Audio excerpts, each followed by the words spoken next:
사랑해 주님, 감사합니다. 오늘 이렇게 수그룹 인도법 7번째 시간을 맞이하게 되어서 지난번에 배웠던 소그룹을 인도하며 필요한 그런 노하우들을 복습하는 시간과 또 다른 노하우들을 배우게 될 터인데, 주님, 우리는 너무나도 부족하고 연약하지만 하나님께서 세우신 이 공동체를 아름답고 건강하게 세워나가는데 부족함이 없는 우리 리더분들로 세워질 수 있도록 주님 도와주시옵소서. 감사드립니다. 예수님의 이름으로 기도드립니다. 아멘. 오늘은 소그룹 인도법 노하우 배워보는 마지막 시간입니다. 우리는 지난 2번의 시간에 이어서 총 3번의 시간을 통하여서 소그룹을 인도하는 방법을 배워보고 있는데요. 이 시간에는 지난 시간들에 배웠던 노하우들을 다시 한번 복습해보고 새로 배울 내용 2가지를 학습하는 시간을 갖도록 하겠습니다. 지난번 시간들을 통해서 배워보았던 소그룹 인도법 노하우들, 그 첫 번째는 격려의 중요성이었습니다. 리더가 다른 분들에게 격려를 하게 될 때 다른 분들은 더욱더 힘을 얻게 되고 대화에 참여하고자 하는 마음이 생겨나서 그 모임이 더욱더 원활하게 돌아갈 수 있는 역할을 해주기 때문에 이 격려라는 것은 대단히 중요한 부분이라고 했습니다. 두 번째는 리더가 먼저 마음의 문을 열고 나눔을 진행해야만 다른 그룹원들도 이제 마음의 문을 열게 되고 그래서 마음을 나누게 되므로 서로 하나가 될 수 있는 계기가 될 수 있기 때문에 이 솔직한 나눔과 투명한 나눔은 참 중요하다고 했습니다. 세 번째 노하우는 좋은 질문을 던져야 한다고 했습니다. 이 리더가 좋은 질문을 던진다는 것은 이제 그룹원들의 대답이 단답형으로 끝나는 것이 아니라 자신의 생각들을 자신의 뜻을 말할 수 있도록 이제 질문하는 그런 질문이 좋은 질문이라고 했었습니다. 좋은 질문을 하기 위해서는 이제 리더가 먼저 그 본문의 말씀을 충분히 묵상하고 자신에게 스스로 질문을 던져야만 그룹원들에게도 좋은 질문을 던질 수 있다고 했습니다. 네 번째는 경청하기입니다. 그룹원들의 말에 경청하는 노하우가 무엇이냐면 말로만 리액션을 하는 것뿐만 아니라 제스처까지를 사용해서 제스처까지 동원하여서 리액션하는 것이 참 중요하다고 했습니다. 의사소통을 할 때 언어적인 부분은 40%의 영향이 있고 비언어적인 부분이 60%를 차지하기 때문에 비언어적인 부분, 즉 고개를 끄덕인다든지 박수를 함께 치면서 공감을 한다든지 아니면은 슬픈 표정을 함께 짓는다든지 그러한 제스처의 리액션이 굉장히 중요하다고 했었습니다. 다섯 번째로는 리더분들은 효율적으로 말하기를 연습하셔야 된다고 했습니다.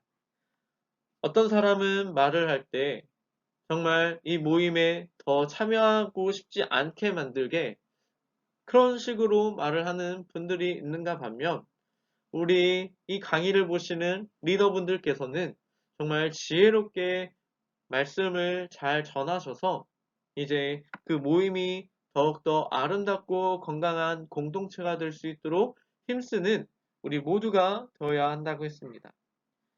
그리고 모임을 진행하시다 보면 갈등이 생겨나게 되는 것은 굉장히 자연스러운 일이라고 했습니다. 서로 다른 배경과 서로 다른 환경 가운데 삶을 살아왔기 때문에 그런 갈등이 생겨나게 되는데 이 갈등을 잘 해결하게 된다면 그 잘 해결하게 되는 것을 통하여서 모임은 더욱더 돈독해지게 되지만 이 갈등을 제대로 해결하지 못하게 된다면 오히려 큰 모임에 문제가 생겨나게 된다고 했습니다. 그렇기 때문에 우리 리더분들께서는 갈등이 생겨나게 되었을 때 어떻게 하면 더 지혜롭게 해결할 수 있을지 하나님께 기도하고 고민하고 그 말을 잘 해야 될 것 같습니다. 마지막으로 여섯 번째로는 불신자에게 다가가는 방법에 대해서 살펴보았었습니다. 제가 지난주 강의를 하면서 한 가지 빠뜨린 부분이 있었는데, 이 불신자에게 다가가는 방법은 이제 소그룹 모임을 진행하면서 불신자들을 어떻게 모임에 초대해야 할 것인지에 대한 방법이었고, 그리스도인들이 노방전도를 할 때 다가가는 방법이 아니었다는 것을 기억해 주시면 감사하겠습니다. 소그룹 모임에 불신자를 초청하기 위해서는 직장에서나 또는 주변 환경 속에서 좋은 관계를 형성하고 좋은 관계 가운데 그들에게 복음을 제시하고 모임에 초청해서는 그들이 불편과 부담감을 느끼지 않도록 환영받는 기분이 들도록 해주어야 한다고 했고, 모임의 마지막에는 반드시 하나님께 감사의 그런 기도를 올려드려야 된다고 했습니다. 그러나 소그룹 모임에 불신자를 초대하는 방법이 아니라 노방전도를 나가서 불신자들을 만나게 될 때에는 좋은 관계를 형성하고 그들에게 복음을 전하는 것이 아니라 일단 복음을 먼저 제시하는 것이 중요합니다.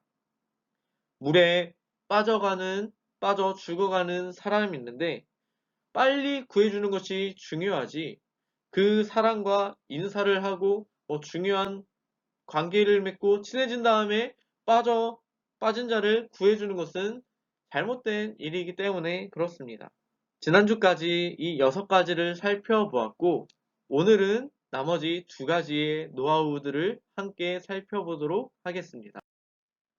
소그룹을 인도하는 노하우 7번째는 단계를 통해서 모임이 발전이 이루어지도록 해야 한다는 것입니다. 총 4가지의 단계를 통해서 모임을 더욱더 발전시켜 나가실 수 있는데, 첫 번째는 형성 단계입니다. 이 형성 단계는 이제 그룹원들끼리 친교의 시간을 갖고 비전을 나누는 시간들을 통하여서 모이는 것에 집중하는 그런 단계입니다. 즉 서로 알아가는 단계가 이 첫 번째 단계고, 이제 서로 알아가는 단계가 끝이 나게 되었다면 갈등 단계로 나아가게 될 것입니다. 하나님의 말씀을 삶에 적용하고 기도에 집중하는 것인데, 하나님의 말씀을 소그룹이 모여서 함께 말씀을 나누다 보면은 말씀의 빛을 통하여서 자신의 어두운 부분을 비추게 됩니다. 말씀의 빛으로 삶을 비춰다 보면은 감사할 것도 생겨나게 되고 회개할 것도 생겨나고 그렇습니다. 그러한 부분들을 통해서 이제 2번째 단계에서는 적용할 수 있도록 해야 하겠습니다. 또한 모임 안에서 지난번에 말씀드린 대로 갈등이 생겨날 수 있다고 했습니다. 갈등이 일어나게 되었을 때 그런 갈등을 통해서 사람의 존재에 대해서 생각해보고 나란 존재에 대해서 또 상대방의 존재에 대해서 생각해보고 말씀을 적용하여서 깨닫고 기도하는 단계가 되어야 하겠습니다. 이제 갈등 단계가 지나가게 된다면 3번째로 안정 단계에 진입하게 됩니다. 모임이 안정이 되면 모임이 갖고 있는 에너지를 내보낼 수 있어야 합니다. 그 에너지는 불신자에게 다가가서 복음을 전하는 것이고, 소그룹원들끼리 밖에 나가서 할 수 있는 사역들을 감당해야 합니다. 마지막 4번째로는 성장 단계로 이제 리더가 안정이 되고 그 모임이 안정이 된다면은 전도와 사역을 함으로써 열매가 맺어지게 될 것이고, 이제 모임이 더욱더 확장되고 성장하게 되어서 예비 리더를 이제 세우게 되고, 예비 리더가 우리 모임에서 또 다른 모임을 또 파생시켜서 이끌어갈 수 있도록 그렇게 성장하는 단계를 이루어져 나가야 하겠습니다.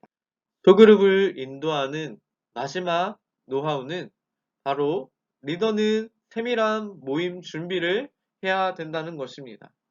모임을 진행하실 때 좌석 배치까지 리더분들은 신경을 써 주셔야 합니다. 그냥 아무렇게 앉는 것이 아니라 원형으로 둘러 앉아서 서로 동등한 입장 가운데서 동등한 위치에서 모임을 진행해야 서로 모임이 그 대화가 더욱더 활발하게 이루어질 수 있기 때문에 그렇습니다. 또한 모임을 진행하실 때 한 자리는 비워두는 것이 필요합니다. 자리를 비워두는 이유는 이 모임 가운데 하나님께서 함께 하고 있다는 인식을 심어줄 수 있고 또 저 빈자리를 우리가 전도해서 채워야 한다는 그런 마음을 가질 수 있게 해주기 때문에 그렇습니다. 이렇게 빈 의자를 하나 더 두는 것은 일석이조의 효과를 가져올 수 있기 때문에 우리 리더분들께서는 이러한 부분까지 신경을 써 주셔야 되겠습니다. 또한 모임을 진행하면서 그 모임 장소의 온도가 너무 춥진 않은지, 또 너무 덥진 않은지, 아니면 또 너무 습하진 않은지, 너무 건조해서 목이 아프진 않은지, 또 조명이 너무 밝아서 뭐 성경 말씀을 보거나 악보를 보실 때 어려움이 있다든지, 너무 어둡다든지, 그런 부분들까지 하나하나 세밀하게 신경을 써 주셔야겠습니다. 세 번째로는 모임을 진행하실 때 시간을 지키는 것은 대단히 중요합니다. 모임의 시간은 사람들 간의 약속이기도 하지만 정한 시간에 모임을 갖겠다고 하는 하나님과의 약속이기 때문에 약속 시간만큼은 철저히 지켜야 합니다. 그리고 모임에 지각하게 되는 것은 다른 사람들에게 큰 피해를 끼치는 것임을 인지하고 모임에 지각하는 일이 없도록 하는 것이 필요하겠습니다. 마지막으로 모임이 끝났다면 모임 후에 그룹원들과 다과 시간을 갖는 것이 필요합니다. 다과 시간을 통하여서 모임 가운데 나누었던 부분들을 더욱더 풍성하게 나눌 수 있는 시간이 되기 때문에 그렇습니다.